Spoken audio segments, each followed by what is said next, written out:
Hi everyone! Welcome back to my channel. Today I want to talk about the new moon that we're going to have on Friday, May 19th in a nakshatra called Krittika in the sign of Taurus. And before I begin, I just want to say I will be talking about the sidereal or astronomical placements as used in Vedic astrology. And if you're new to this channel, hi! I'm 𝗂𝒧𝒧 I'm a Vedic astrologer talking about new moon and full moon updates, so if you're interested in that, you can subscribe below.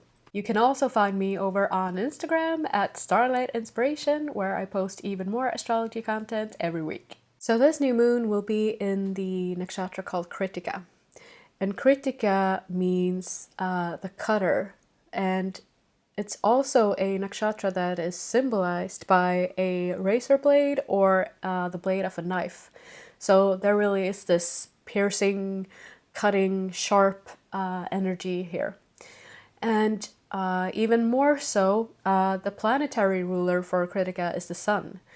And as you know, the sun sheds no illusions or no means necessary in just illuminating, showing or spreading its light. So wherever the sun goes, there's like the power you can't deny, if you know what I mean. So there's the sun really has this powerful, authoritative, and well, not sharp, but unapologetic energy.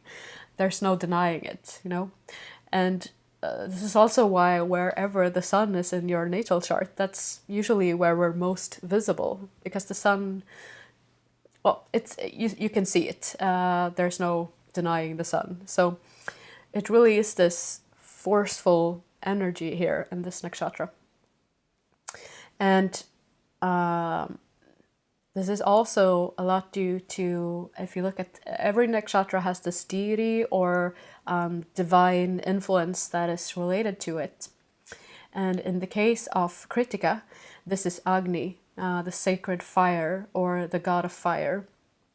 So Agni is adding more to that same theme of illumination. And because wherever you have the sun or wherever you have a fire, the fire brings light. So the fire illuminates. And I guess this is why also, if I'm not speaking incorrectly, but I do believe that the fire is the element that relates to the ice in Ayurveda. And I guess this is because also the fire is what makes us able to see, because where there is light, there we can see, there we have the full use of our eyes. So Krittika also deals with being able to see clearly, like bringing down illusions, or rather piercing through illusions, because there's no shielding what we perceive here. So it's a nakshatra that's really able to see the truth and to get to the core of the truth, expose it, if you will. But even more than this, Krittika also has the ability not just to see the truth, but also to cut away or destroy whatever is not in alignment or whatever doesn't resonate with that truth. So because of its symbol and the sharp nature to this nakshatra, we're able to see the truth and what is out of alignment, let's say, and we're also able to get rid of it or cut it away, cut it free, cut it loose. So this will be the first new moon that we're going to have after the eclipse season is finished. So this makes me feel of entering like a new chapter or of a new beginning. So if there was anything that were surfaced for you during the eclipses, this can be the great time for really getting rid of old behaviors, old patterns, or whatever beliefs, ideas, or changes that you wish to make, and whatever you feel is perhaps holding you back or weighing you down. This could be a great time to release it as of this new moon. And also, if you think about Agni, or the sacred fire, that is, in a way, it's a deity that is present at every ritual or ceremony, or you know, whether you're just lighting a candle when you're meditating, you are sort of paying tribute to the fire god, if you will. So whatever, there's a lot of instances where the energy of Agni can be invited in. And this also is a nakshatra, or this new moon is a great time for doing any kind of ceremony involving fire, or doing a ritual involving fire, or even just lighting incense or lighting a candle as you meditate. And whenever you're doing anything with fire, please be cautious, please practice caution. I feel like I just need to say it, so it's said. Okay. It could be a physical ritual, or it could be like doing a cleanse, or purging, or I mean, just cleaning out your closet. Whatever, you know, it's the energy is still symbolic of this intention of letting things go that aren't really in our best interest. And also, if you feel like perhaps there has been a lot of ideas or desires surfaced for you during the eclipses, but then everything has felt like it's just standing still and nothing's happening, nothing's moving, nothing's changing. And it's not really that strange in a larger sense, because the eclipses operate on these 6-month cycles. So the ideas that the eclipses sparked perhaps can take some time to really integrate and come to life. But also because we've had Mercury retrograde, and I just realized as I'm filming this on the 15th that today Mercury will start to station direct again. And so it will be in this sort of in limbo, what would you say, in the in-between space of not moving backwards, or not yet moving forwards, but just standing still. So it's, if you stationing, that's called. So if you were to observe Mercury in the sky, it would look like it's not moving at all. And that's this phase right now, before it's like picking up speed again and really moving forward, like we would be able to see. It feels like it's this time of pause. So things are not yet moving forward, but after the new moon, a new chapter, Mercury moving direct again, things will start to pick up speed. Things will start to, it will feel like things are starting to move along again. So, and also because we've had Venus in Gemini and Mars in Cancer. So there has been a lot of perhaps even irritability, but even this sort of restless energy. And if so, I've been talking about this, so this is why I'm sharing this also. But if you've had like some of you have had this feeling of like restlessness, and so many new ideas have surfaced, and you want to do this, and you want to radically change path, and you're so enthusiastic about all those changes that you want to make, but then nothing's happening, everything's standing still, and you know, nothing's moving along. And it can be hard sometimes when we have ideas or desires, things we want to see come to life, or just this pent-up energy, but no real clear direction on where to put it, let's say. So, but I believe that this will start to become a little bit easier after the new moon, after we're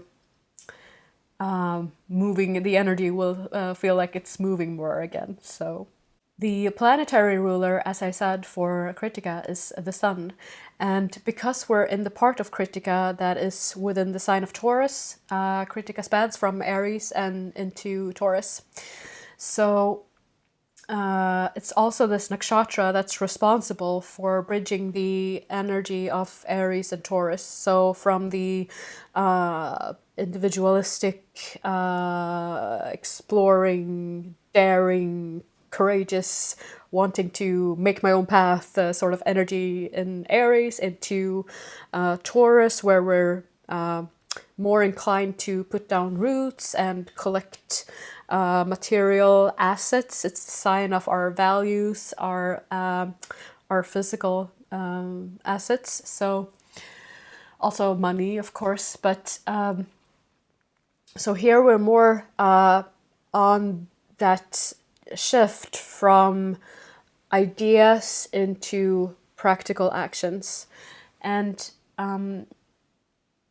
the planetary ruler for Taurus is Venus. So in this nakshatra, there is the influence of both Sun and Venus. So the Sun is, of course, very unapologetic. Here's like, here I am, you can't deny me.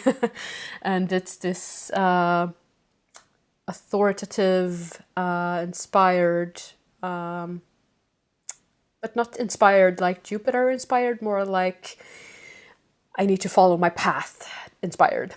I need to follow my dharma. That's more the sun's reign. So, and then Venus is more gentle and diplomatic, and so there's this energy of both of them here, where we do need to make room for the sun, but we could do it in a way that is more gentle and loving towards ourselves. So really be also gentle with yourself this new moon. Especially if, because in Krittika there's also this, it is a, there's a sharpness and a harshness to it. Especially where if we're faced with a lot of truth, sometimes that can be both overwhelming, but also very, what would you say, challenging personally, especially if it's truth, those types of truths that we wouldn't really necessarily wish to see, if you know what I mean. Sometimes being exposed to the truth can be quite difficult. And then of course it's also this piercing energy here of letting things go and cutting away things that aren't really serving us. So it's a sharp, it's a harshness to this nakshatra. But then also we're under Venus influence because we're in Taurus. So I mean, take in the truth, make the necessary adjustments, but perhaps also do it in a way that is respectful and loving towards yourself.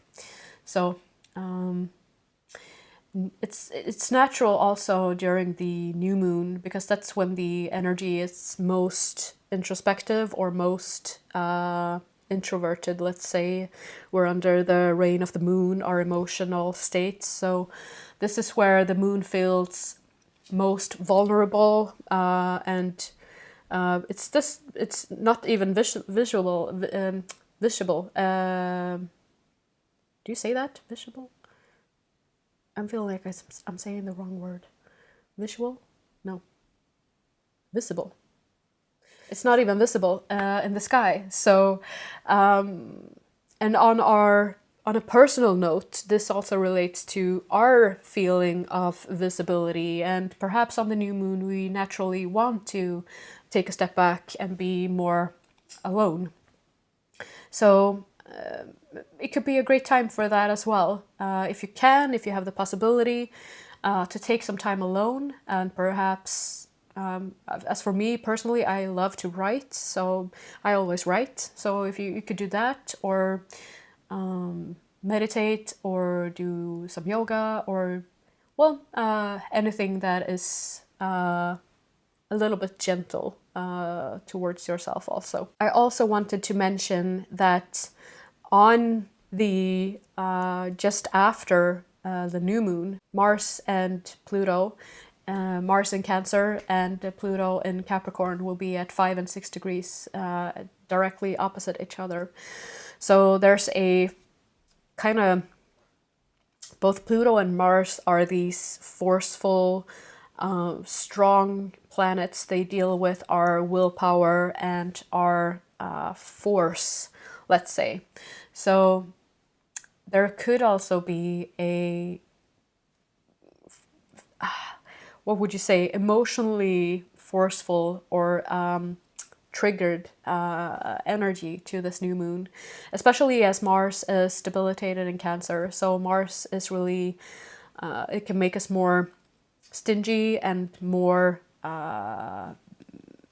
even more guarded than usual, because Mars is all about identifying and defeating potential enemies, and Cancer is really about protecting our inner core, our inner vulnerability. So Mars even adds to that here, that sense of protecting our core, protecting our heart, let's say. But that could also make us more restless, prone to anger, prone to irritability, and, well, stingy is the word I would use, where your sense of pride is more easily wounded. You're more, perhaps more emotionally triggered than you otherwise would be. So this is something to keep in mind as well. And especially since Cancer is also the sign that naturally rules our home. The home is our, or hopefully, is the place where we feel at home and where we feel secure.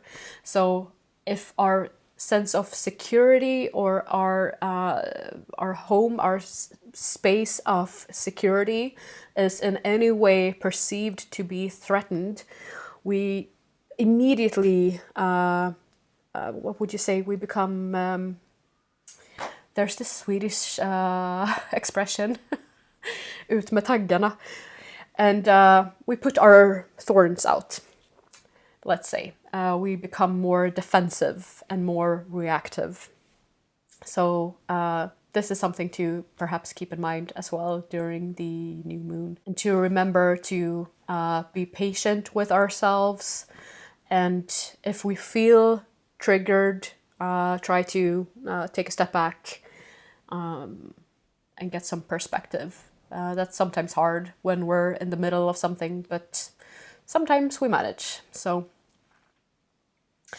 anyway, I usually also share a bunch of questions from my blog, so I will do this today as well. And the questions I wrote for this new moon were: do I have any limiting beliefs or ideas about myself that I am ready to let go of? How can I best support myself in pursuing my desired path? Am I embracing myself fully, or is there a part of myself that needs integration? Is there something I need to let go of in order to become the best version of myself? So that was it for this update. I hope you liked the video. Please leave a like or a comment or something below. That really helps to support the channel. And thank you guys for watching. I will see you in the next video. Take care. Bye.